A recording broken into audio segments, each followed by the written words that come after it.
Hello friends, आज हम बनाएंगे पुराने बेडशीट से। देखो ये यहाँ से फट गया था तो इसी से बनाएंगे हम। और इसके नीचे में मैं डालने के लिए राइस बैग का यूज करूँगी। एक सुंदर सा हम बैग बनाएंगे। और सबसे नीचे में यहाँ पे मैं एक साड़ी का पीस डालूँगी। साड़ी कॉटन की साड़ी है तो बीच में हम डालेंगे राइस बैग। तो चलिए सभी पीसों को यहाँ आपस में हम जॉइन कर लेते हैं। तो देखिए मैं यहाँ पे तीनों पीसों को मिलाकर सिलाई कर चुकी हूँ।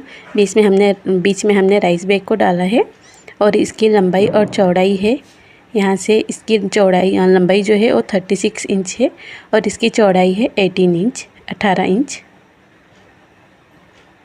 और अगर हम इसे इस तरह से फोल्ड करेंगे और इसके फोल्ड करने के बाद जब हम इसे नापेंगे तो ये बराबर चारों साइड से 18 इंच होगा। मतलब एक ये स्क्वायर पीस का है।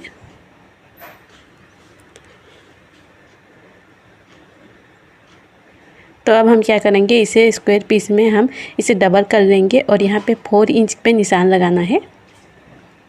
और यहाँ से भी 4 इंच पे 4 इंच का एक बॉक्स बना लेना है हमें। इस तरह से सभी तरफ से 4 इंच पर निशान लगाकर एक बॉक्स बना लेंगे हम। और इसके चारों कोने में बना लेना है। ये एक साइड में अभी बना रही हूँ, इसी तरह से हम चारों कोने में बना लेंगे। तो देखिए मैं इसके चारों साइड में निशान लगा चुकी हूँ। अब हम इसे कट कर लेंगे। तो मैं यहाँ पे जो फोल्ड वाला हिस्सा है उसे कट की हूँ। तो ये 8 इंच का कट हुआ है। इसी तरह से हम इसके चारों साइड में जो 4 इंच का हमने मार्क्स किया था उसे हम कट कर लेंगे।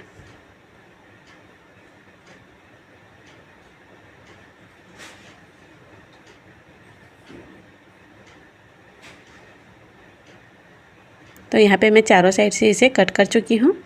अब जब हम इसे खोलते हैं तो ये कुछ इस तरह से हमारा बनकर रेडी हो जाएगा। अब हमें क्या करना है, जो हमने यहाँ पे कट किए हैं तो इस कोने से इस कोने तक यहाँ पे एक निशान लगा देंगे। उसके बाद हम इसे इस तरह से फोल्ड कर देंगे। देखिए इसे हम तीनों कपड़े को एक साथ पकड़ के बराबर करके इसे इस तरह से फोल्ड करके ऊपर में एक हल्की सी सिलाई हम लगा देंगे। हल्की सी, एकदम आधा इंच से भी कम हल्की सी सिलाई लगाना है। इसी तरह से इसके जितने भी कोने हैं सभी साइड में हम हल्का हल्का सा इस तरह से फोल्ड करने के बाद हल्का हल्का सा सिलाई लगा लेंगे। यहाँ से भी और यहाँ से भी हम जहाँ जहाँ से कट किए हैं उन चारों साइड से इसे भी इस तरह से फोल्ड करेंगे और यहाँ से एक हल्की सी सिलाई हम लगा लेंगे। सेम इसी तरह से इस दूसरे वाले पीस में भी हम इसके चारों साइड में इसी तरह से सिलाई कर देंगे। जहाँ मैं निशान लगा रही हूँ वहाँ सभी में हम सिलाई कर लेंगे। तो यहाँ पे मैं सिलाई कर चुकी हूँ। अब हमें हैंडल लेना है। तो मेरे हैंडल की लंबाई है 22 इंच। और देखिए यहाँ से हैंडल किस तरह से लगाना है। जहाँ पे हमने ये सिलाई जो किए हैं इसके नीचे के साइड से हमें 1.5 इंच पर निशान लगाना है, यहाँ 1.5 इंच पर। और जहाँ इस साइड से हमने सिलाई किए हैं उस साइड से हमें 2.5 इंच पर निशान लगाना है। इस सिलाई से हमें 2.5 इंच पर निशान लगाना है और ऊपर की सिलाई से हमें 1.5 इंच पर निशान लगाना है। सेम उसी तरह से दूसरे में भी करेंगे। जहाँ पे साइड से सिलाई है वहाँ से 2.5 इंच की दूरी पर और ऊपर से नीचे की ओर 1.5 इंच की दूरी पर निशान लगा लेंगे। अब इस निशान पे हम हैंडल लगाएंगे। तो हैंडल के एक साइड को हम आधा इंच फोल्ड कर देंगे और जो निशान है उस निशान के बीचों बीच में हम हैंडल को रखना है। और हैंडल के सिर्फ 1 इंच हमें सिलाई करनी है, बहुत ज़्यादा इसमें सिलाई नहीं करना है, बस इसमें 1 इंच ही हमें सिलाई करना है यहाँ तक। और सेम उसी तरह से दूसरे पीस में भी हमें इसी तरह से सिलाई कर लेना है। तो देखिए यहाँ 1 इंच सिलाई करेंगे और इसे घुमाकर हम इस तरफ से ले आएंगे और इस तरफ से स्टार्टिंग में हम आधा इंच फोल्ड कर देंगे। उसके बाद 1 इंच तक सिलाई कर देंगे।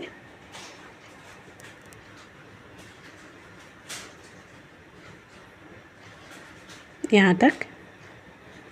और जिस तरह से इसे हमने सिलाई किए हैं सेम उसी तरह से हम दूसरे वाले हैंडल को भी लगा लेंगे। आप चाहें तो हैंडल को थोड़ा सा बड़ा या कम भी कर सकते हैं। अब मैं यहाँ पे हैंडल को लगा चुकी हूँ। अब यहाँ से यहाँ तक हम चेन लगाएंगे। तो चेन को एक चेन का छोटा सा पीस लेना है और चेन को हम उल्टा रखेंगे कपड़े के ऊपर में। इस तरह से उल्टा रखना है। एक सिलाई लगा लेंगे और फिर इसे हम पलट लेंगे और ऊपर में एक टॉप सिलाई हम लगा लेंगे। तो चेन के एक पीस को हम यहाँ लगाएंगे और एक पीस को इस दूसरे वाले साइड में हम लगाएंगे। और जब दोनों को हम चेन को लगा लेंगे तो इस तरह से इसे करके हम यहाँ पे एक रनर भी लगा लेंगे। तो देखिए मैं यहाँ पे रनर भी लगा चुकी हूँ। अब हमारा ये जो बैग है ये आधा कंप्लीट हो चुका है। अब हम इसे पलट लेंगे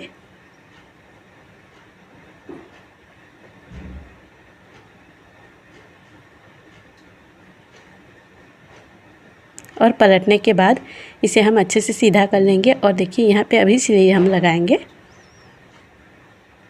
इस साइड में। इन दोनों पीसों को मिला लेना है और यहाँ से यहाँ तक सिलाई लगा लेना है दोनों साइड में। और सिलाई लगाने के बाद हम यहाँ पे पाइपिंग भी लगा लेंगे। तो पाइपिंग लगाने के लिए आप कोई भी एक कपड़ा ले सकते हैं और उस कपड़े की चौड़ाई 1.5 इंच के हिसाब से कट कर लेना है।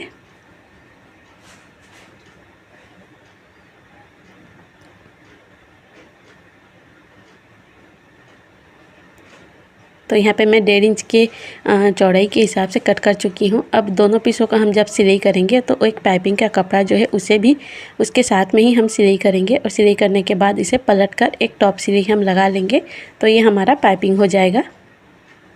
तो देखिए मैं यहाँ पे दोनों साइड में पाइपिंग कर चुकी हूँ। और पाइपिंग करने के बाद अब हम इसमें सिलाई करेंगे। तो ये जो कोने का साइड है इन चारों पीसों पे, इस कोने को हम पकड़ेंगे इस तरह से रखेंगे इसे और इसमें हम सिलाई लगाएंगे। ये देखिए इस तरह से एक सिलाई लगा देंगे, तिरछी सिलाई, और इसमें हम पाइपिंग कर लेंगे। अब से हम दूसरे साइड के भी दोनों कोने को पकड़ के इसे इस तरह से सीधा कर लेंगे। तो ये हमारा नीचे का साइड होगा। इस तरह से हम इसे पकड़ेंगे और सिलाई करने के बाद पाइपिंग लगा लेंगे। सेम उसी तरह से ऊपर के जो दोनों साइड में हमने कट किए थे 4-4 इंच के, इसके भी इस तरह से कोने को पकड़ना है और यहाँ से सिलाई लगा लेना है। यहाँ से भी इस तरह से पकड़कर सिलाई लगा लेंगे। तब देखिए मैं चारों साइड में सिलाई लगाकर उसमें पाइपिंग कर चुकी हूँ।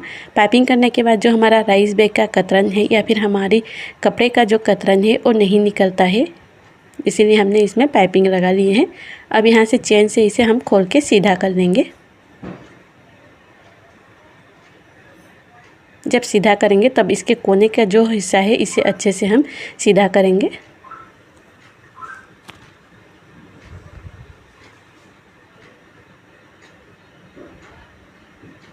तो सीधा करने के बाद ये देखिए ये हमारा जो बैग है ये कंप्लीट हो गया है। इसे आप एक अच्छा खासा लंच बैग की तरह भी यूज कर सकते हैं, या फिर कहीं भी आप ट्रैवल कर रहे हैं तो इसमें आप अपने खाने पीने के जो भी सामान है या फिर पानी बॉटल है उसे लेकर आप कहीं भी जा सकते हैं। तो बनने के बाद इसकी लंबाई चौड़ाई सब सारी चीज़ें बहुत ही अच्छी आई है। तो नीचे से भी आप देख सकते हैं इसमें बहुत ज़्यादा स्पेस है।